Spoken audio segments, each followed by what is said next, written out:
Está con nosotros en la línea la ministra de Trabajo, Ivonne Núñez Figueroa. Ella es abogada y también vamos a hablar sobre su cartera de Estado y otros temas de coyuntura de real y de relevancia también para el país. Bienvenida, ministra, a la mañana en RTP. Buenos días, muchas gracias por esta cordial invitación, a las órdenes siempre. Ministra, buenos días. Comienza César Febres Cordero con la primera entrevista, con la pregunta.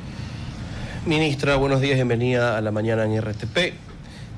Quisiera empezar preguntándole sobre los avances de los distintos frentes que ha abierto el Ministerio en los últimos meses, los líos con CNEL, con CNT, con las empresas públicas, cómo se han opuesto a decisiones recientes de la Corte Nacional de Justicia. Hay una agenda en el Ministerio de Trabajo de tratar de romper con los abusos, como ustedes los perciben, de ciertos grupos de empleados públicos. Y quisiera saber cómo está esa agenda avanzando. Bueno, en efecto, el año 2024 el Ministerio del Trabajo, a mi cargo, presentó la solicitud de examen especial ante la Contraloría General del Estado para 4 contratos colectivos de las 4 empresas del sector estratégico de la economía del Ecuador, así lo define la Constitución de la República. Y todo esto nació por una coincidencia, en razón de que nosotros fuimos convocados como Ministerio del Trabajo para asistir a un recurso de apelación que se había presentado en el año 2023 sobre el traslado de trabajadores amparados bajo la LOCEA al Código del Trabajo en la empresa SELEC. Esa demanda significaba, y habían obtenido una decisión en primer nivel, significaba la erogación de $200 millones.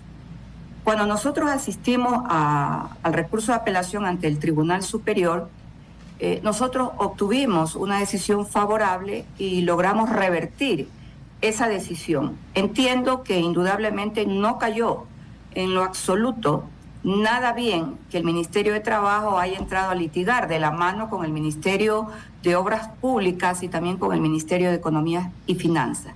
Es allí cuando el Ministerio de Trabajo, al descubrir que se estaban haciendo traslados y que, por cierto, la Corte Constitucional del Ecuador ya había determinado que esos traslados no se podían realizar en razón de que la ley no lo permite, la Ley Orgánica de Empresas Públicas lo prohíbe. La contratación colectiva en el sector público es exclusividad para los obreros. Yo solicité el examen especial a la Contraloría, he entregado toda la información y la Contraloría está dentro del tiempo que establece la Ley Orgánica de Contraloría para emitir la primera lectura del informe.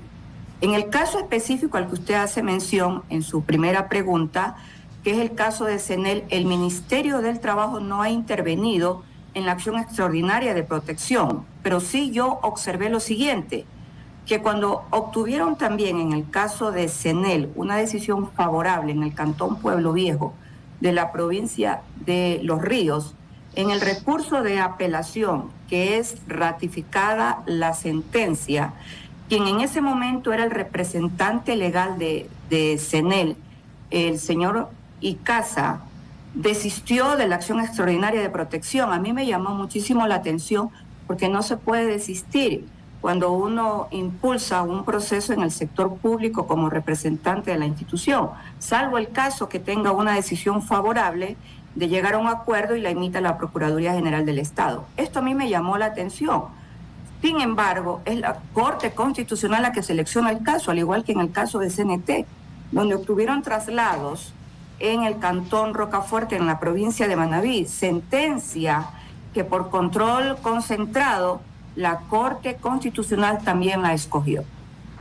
Ministra, podemos cambiar un poco de tema y aprovechando que estamos ya justamente sobre la fecha, 8 de abril, sobre Cervecería Nacional y sobre lo que se tiene previsto justamente que en el registro civil se entregue la verificación y la cédula del heredero del ex trabajador de la Cervecería Nacional que está pendiente justamente de cobro de utilidades. ¿Usted espera que se haga esta diligencia justamente y había señalado en anteriores ocasiones para también presentar una reforma al Código del Trabajo sobre este tipo de jubilaciones tradicionales y patronales que se dan. En este sentido, sí me gustaría conocer un poco más de la diligencia que se prevé que se dé hoy y cuál va a ser esa reforma esencial y para qué es de utilidad.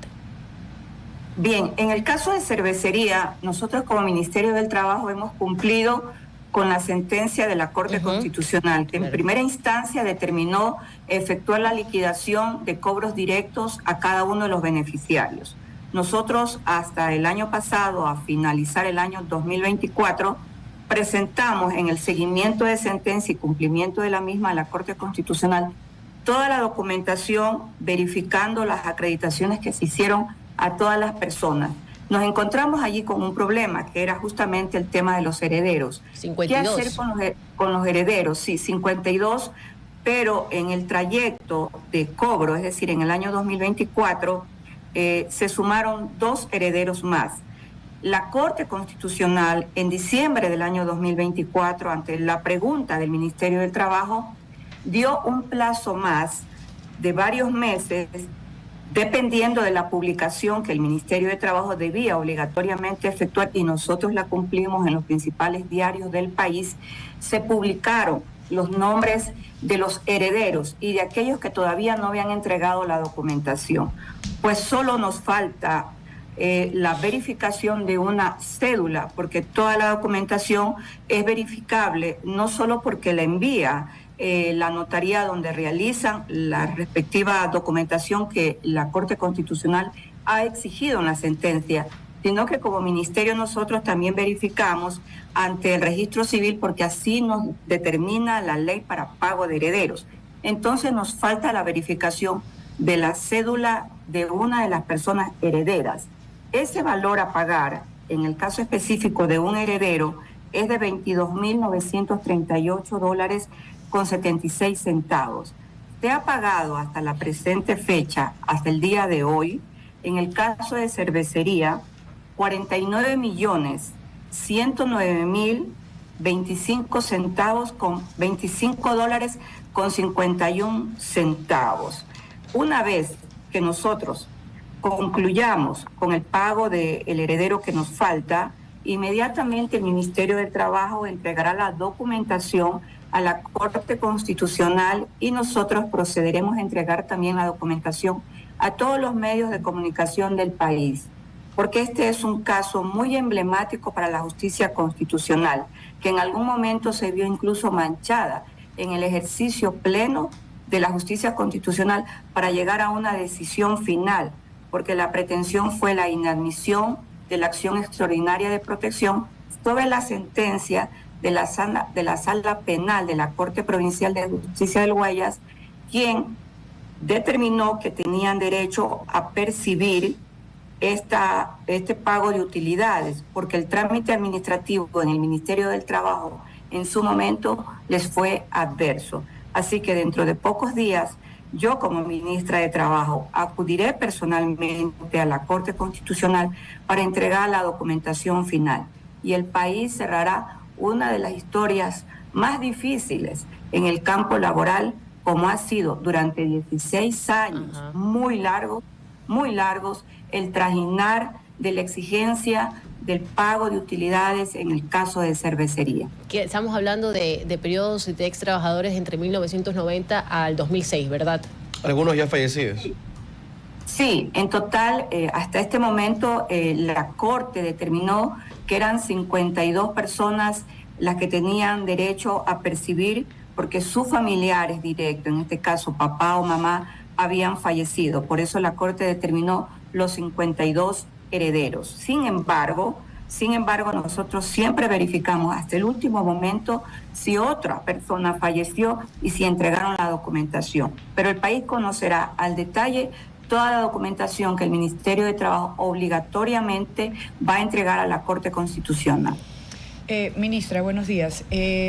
Justamente ayer anunció la vicepresidenta que está viajando para acá, está regresando.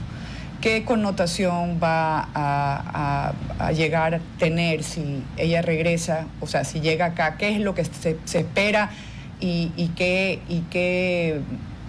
situación o sea, va a suceder con ella acá en el Ecuador en estos últimos días de campaña.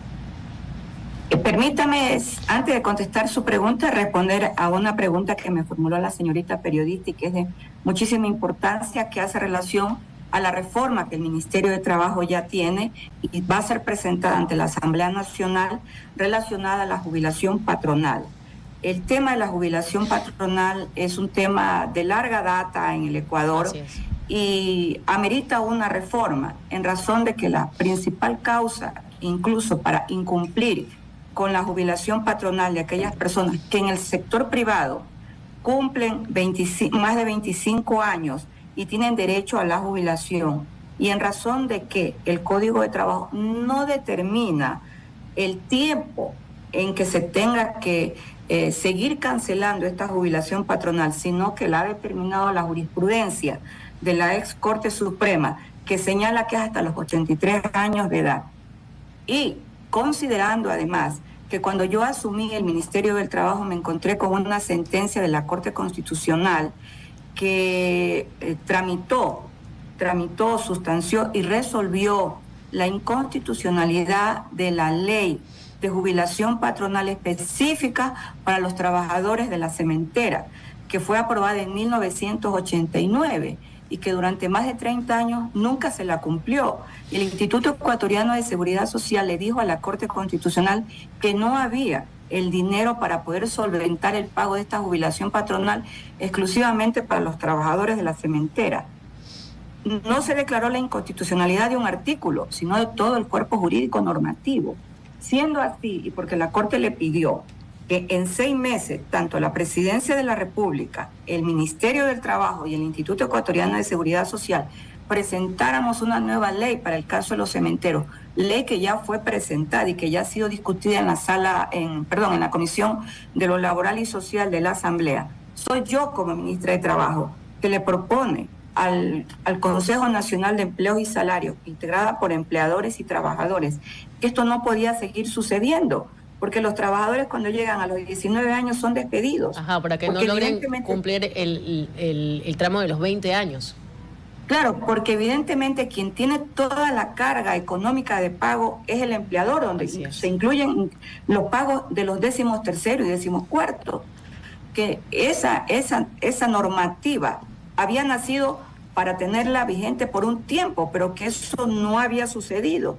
Y tomando en cuenta el caso de los trabajadores de la cementera, yo les proponía llegar a un acuerdo, pues el acuerdo fue aceptado. Y el acuerdo consiste en lo siguiente, que a partir y en el momento en que un trabajador en el sector privado ingresa a laborar, se hace un fondo común que va a un fideicomiso administrado por el Instituto Ecuatoriano de Seguridad Social. Y el aporte lo van a hacer los dos, sector empleador y sector trabajador, hasta que exista posteriormente, de ser posible, un nuevo Código del Trabajo. Pero por ahora no podemos seguir endosando exclusivamente la carga económica al sector empleador, porque la queja de los trabajadores es que los despiden cuando llegan a los 19 años de trabajo para evadir, llamémoslo así, el pago de la jubilación patronal. Entonces, la reforma ya está, yo les consulté a varios exministros de Trabajo muy amigos a que me ayudaran, porque uno tiene que pedir al que conoce más, al que tiene experiencia, al que tiene sabiduría, que nos ayude a hacer el trabajo mejor. Ministra. Así que tenemos listo el proyecto. Para concluir, porque se nos acaba el tiempo, nos quedan unos minutos, una pregunta... De Larisa, que había quedado pendiente. Sí, ministra, sí, sobre la llegada de la vicepresidenta Verónica Abad. Bueno, ella tiene todo el derecho para transitar por el mundo. No tiene ningún impedimento de orden penal, no tiene ninguna orden judicial emanada por lo menos por la actual Corte Nacional de Justicia. El Ministerio de Trabajo cumple estrictamente con las decisiones judiciales y el Ministerio ha cumplido con la decisión del contencioso electoral que dispuso la inscripción del impedimento porque le fueron anulados sus derechos políticos por 2 años. No es la primera vez que se toma una decisión por parte de un consejo electoral como ha sucedido en este caso. Pero yo quiero ser enfática en lo siguiente. Yo como ministra de Trabajo, y perdóneme que lo vuelva a repetir, he sostenido desde enero del año 2024 que hay ordenamientos jurídicos en el Ecuador que deben ser derogados. Y uno de esos ordenamientos jurídicos es justamente la LOCEP. ¿Por qué? Porque encasilla tanto a los servidores públicos de elección popular como a los servidores públicos de periodo fijo para ser sometidos a trámites administrativos sancionadores. Y hay que entender cuándo fue hecho este ordenamiento jurídico. En el año 2010, ¿quiénes gobernaban?